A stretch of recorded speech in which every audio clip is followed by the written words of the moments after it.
Am I the a-hole for taking back our groceries that my wife gave to her sister? Original post. My wife, 30, has a younger sister, 28, with 4 kids. My sister-in-law is a married stay-at-home mom, and her husband, 31, works 35 hours per week. Money's tight for them, but they still go on annual vacations, drive newer cars, etc. My wife and I keep separate finances, except for a joint credit card and household bill. I also do most of the grocery shopping. This is relevant for later. A couple years ago, I found out my wife had been buying groceries for my sister-in-law in our joint card, about $150 to $200 per month for a few months. She said that her sister had come to her saying they were tight on money, and that she needed help feeding their kids. This about a month after they had got back from their most recent vacation in Mexico. I told my wife, in no uncertain terms, that I am not supporting their family. She argued with me, saying that we could more than afford it. I replied that I don't care if she wanted to support them, but that's her business. My wife stopped buying them groceries in our joint card after, but I'm sure she told her sister, because sister-in-law has been standoffish since. In the last few months, grocery costs have been increasing thanks to inflation. So as a cost-saving measure, I bought a whole cow for about $4,000, which works out to about $9 per pound and will last us more than a year. And my wife and I split the cost. Yesterday, I went to the freezer to pull some steaks and saw the amount of beef was visibly lower. I checked our security cameras and saw my wife leaving the house with a big box.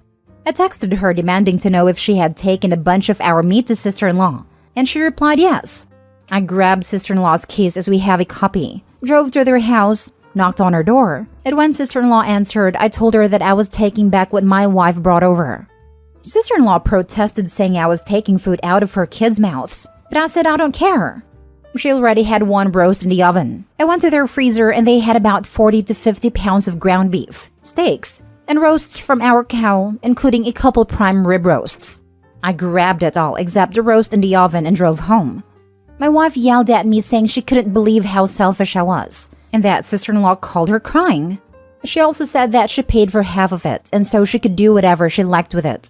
I yelled back, saying you don't get to decide to give away anything that we pay for together, and said she acted like a sneak thief for doing it behind my back. My wife is still angry at me and says until I apologize to her sister, return the meat that I took back, and apologize for calling her a thief, she won't speak to me. I may be the a-hole because my wife pays half the groceries. Now for the top comments before reading the update. I think that sister-in-law is lying to your wife. They take vacations. How does your wife not see that she's playing her? Next, if she is really hurting for food, there is help out there. Not the a-hole. But you shouldn't have called your wife a thief. She was, in her mind, helping. His wife is stealing from his family. She is a thief. It's her family too. Then she shouldn't eat anything at home, since she is giving away her share of it. If she wants to help that much, use her money. Opie said they have separate finances, not with the household. Being charitable with someone else's money is so much easier. Not the a-hole, but at this point, I would get another fridge and lock it with my own food and go separate on groceries as well. Not the a-hole. Die on this hill if need be. At least you'll have more cow to eat. Agreed. You're not responsible for their family, especially when they can afford other wants, not needs. Yep.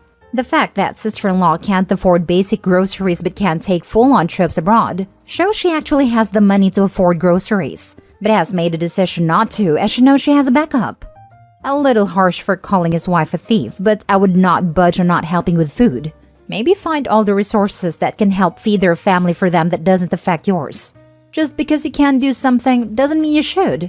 And this is that case while sister-in-law's family is spending unwisely for their financial situation. Now for the update. Thanks for all the comments/suggestions/criticisms. Regardless of the vote, consensus is my reaction and behavior was suboptimal, which I agreed was. I apologized to my wife for calling her a thief, and that I would apologize to her sister for going over to her house in a huff and upsetting her, but said I won't apologize for taking back the meat which we paid for jointly. I laid it all out and said that my position on me not buying groceries for their family hadn't changed. I said her husband only works 3 days a week, 12-hour shifts, and if they're struggling for food, he needs to pick up more shifts. I also said taking vacations and having new cars is a luxury they can't afford if I have to pitch in to pay for their food. As some of you suggested, I asked my wife, why aren't you buying groceries with your own money if you want to support them? My wife responded she's been buying them groceries for the past couple years with her own money because they're up to their eyeballs in loans and credit card debt. But inflation means their groceries have been costing her more and more. She then admitted to putting some things in our joint credit card in the last few months in smaller amounts than 2 years ago so I wouldn't notice.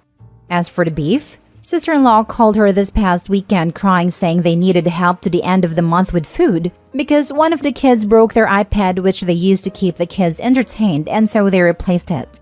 She didn't ask me about taking them beef because she knew I would say no if she told me about the iPad. I didn't think I would notice since we have so much beef. She said I have no idea how hard it is to raise 4 kids, and they need an iPad. I told her we need to go see a counselor, because we're on different planets if she thinks an iPad is a necessity. So yeah, we're going to do therapy. Until then, I'm sleeping in the basement. To answer some common questions, why doesn't sister-in-law's husband work more or sister-in-law get a job? He does shift work 3 days a week, 12-hour shifts. He likes it because it frees him up to spend more time with the kids. Sister-in-law has never had a job beyond serving as a teenager. Why don't you put a lock on your freezer? I would like to stay married, and I'm certain if I did this, I wouldn't be married for very long. Did sister-in-law and her husband pay for their vacations and cars themselves? I still don't know, but my guess would be credit cards and car loans, if they're up to their eyeballs in debt as my wife said. Why don't you compromise in helping them? A fair compromise to me if I were to pitch in would be for them to better manage their money, as in not going on annual vacations to Mexico. The last time I raised that, my wife said I was being judgmental. Maybe I'll propose it again in counseling. What Opie's wife doesn't seem to understand is that she isn't helping her sister pay for food and necessities. She's helping her sister pay for multiple new cars and tropical vacations and other luxuries. I don't quite get how she doesn't see that. If she wasn't subsidizing her sister's family with all that cash, they would have to spend the new car money on food instead. Exactly. She's not paying for their needs. She's paying for their wants. It's worse. She is actively preventing her sister to learn how to manage money. I am not sure if Opie's wife understands managing money herself that well. What's with indulging her sister for years, jumbling priorities of food and iPads, and thinking her husband wouldn't notice when months' worth of meat were gone? You're being judgmental. Yes, exactly. He's judging them on their inability to manage their money because they keep leeching off of his. And it's right to do so. The kid broke an iPad so they used grocery money to pay for a replacement? Get lost. This garbage enrages me, as someone who has to go to the freaking food bank to feed my kids when I was working 60 to 72 hours a week, being garnished to hell because of being scammed by AITA tech. Not only that, but husband specifically works less to spend time with the kids. Yet they need an iPad to keep the kids entertained? None of this makes sense. A friend's brother and his ex are the type to let their kids have unrestricted tech access so they don't have to bother parenting. And the parents are on their own phones, /computers, /consoles 24/7 when they are not working. Not that they can keep a job for long anyway. I feel bad for the Opie though. Wife is enabling this horrible behavior because the sister is guilt-tripping her through the kids.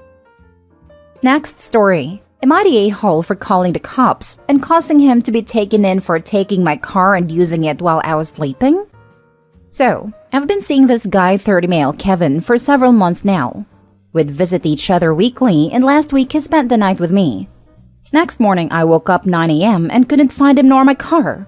I searched for my car key that was at the bottom drawer in my son's room. I usually hide it in there and no one knows about this secret place, but couldn't find it.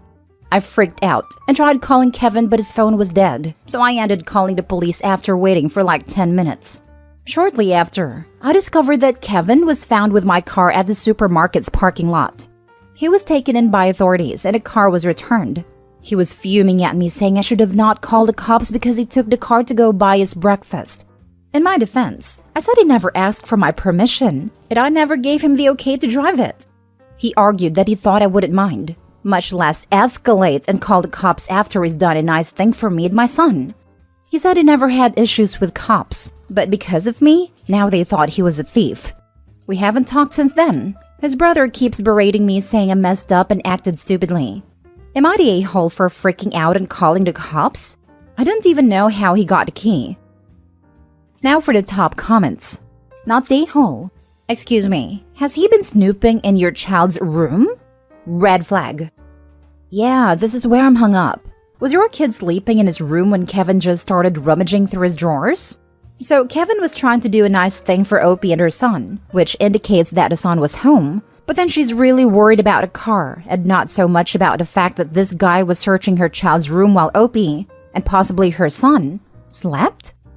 He was fuming at me, saying I should not have called the cops because he took the car to go buy us breakfast. And to top it off, is anyone buying this excuse? Not the a-hole. That seems to be the go-to excuse when a guy steals something in the morning. Remember the guy who stole his girlfriend's debit card to buy breakfast? Now I'm wondering if that was a cover story too. Forget him literally stealing your car, but what was he doing in your son's room where I'm assuming your son was sleeping? Rifling through his stuff while you weren't able to intervene because you were sleeping. This guy's a creep, and you need to keep him away from your son. He sounds like a hardcore predator. Protect your child and keep this man away from your family. Not the a-hole. Also, I highly doubt Kevin was getting you breakfast. I bet he was meeting someone in that parking lot for an exchange of something, which is why he was angry cops were involved, and he tried to flip the script and make himself look like the victim. I'm telling you, he is up to no good. Yeah, I hope Opie will come back and clarify whether or not her son was asleep in his room, because let me tell you, if an adult male was in my child's room for an extended period of time, while my child and I both slept, I'd be calling the cops in my way less than 10 minutes, and not because of my car. Last story. Am I the a-hole for not punishing my child for a simple mistake and kicking my sister out? So I, 30 female, have a little girl, 6 female. I grew up in an environment where every mistake was punishable. Dropped ice cream? No more for the rest of the month. Accidentally broke something? Grounded. So when I had my child, I swore I wouldn't punish her severely unless it was very big. So my sister, 34 female, lost her job, so I opened my doors to her and her son, 7 male. It's been going pretty okay, but I recently noticed how whenever her son would make a mistake, he'd act like it was the end of the world. For example, he and my daughter were playing tag in the house, and they accidentally knocked over a vase. I heard a crash from my office at home, and when I came, my nephew started bawling and saying he was sorry. I asked him if they were both okay, and told him that next time don't run around in the house. He looked at me in confusion before running off when he heard his mother coming. I thought that was really weird, but shrugged it off and cleaned up the mess. So last week, I took the kids to the park and my sister tagged along. I bought some ice cream for the both of them and watched them while they played. I needed to go to the bathroom, so I asked my sister to please watch the two of them while I was gone. She obliged. I come back and my daughter is crying. Her ice cream is on the ground and my sister is yelling at her while my nephew is also crying. I ask what is wrong, and my sister tells me that while running around despite my sister telling her not to, my daughter dropped her ice cream.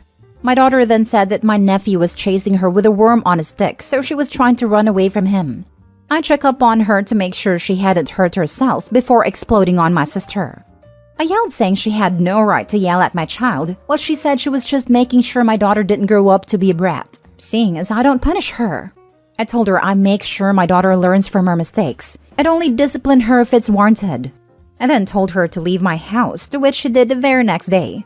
Now, I'm getting messages from my family asking me how could I turn away my sister and her son when they had nowhere to go, and I'm heartless. I feel really bad since her son did nothing wrong. So am I the a-hole? Not the a-hole. You're doing right by your girl, and you're breaking the cycle of harm, which I can personally attest is extremely difficult to do. Your sister, on the other hand, is continuing the cycle, and her poor little guy sounds terrified of her. That poor boy is going to grow up to hate his mother. That's sad. Hopefully, because that will mean he got out. Too many kids who are treated like this never get out of the dynamic. Or won't have kids at all, out of fear of inflicting them with the same toxic dynamic from childhood. Like me. Mistreated children become abusive parents. It is a cycle that some break out of, but most people do not. It sounds like you did and your sister didn't. Protecting your daughter from that is a priority.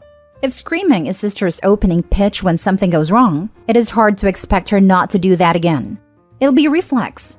Also, she sees you as a falling down on the job and that it is her place to fix matters. This is not a good situation. Normally, I detest support family no matter what arguments, but you haven't described her as being someone you've avoided, someone you couldn't get along with.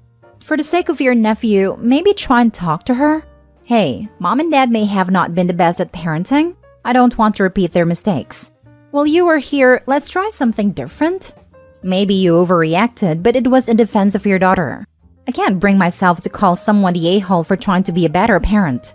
I guess see if there's a way to be a better sister without compromising that. Not the a-hole. Saying most victims turns around and do it themselves is only perpetuating a stereotype that works to stigmatize victims. I'm not saying victims can't become perpetrators, but saying most do is wrong. It only makes things harder for victims. If you look it up, there's actually also research that shows victims as a child end up facing more of it as adults. This is what drove me crazy whenever people found out about my horrible mother and assured me that it wasn't really her fault. That's how her mother treated her, without knowing anything about the situation. My maternal grandmother who raised me was a saint and was blamed by others for my mother's poor choices and behavior until she died. She probably blamed herself too when she did nothing wrong. The fault rests with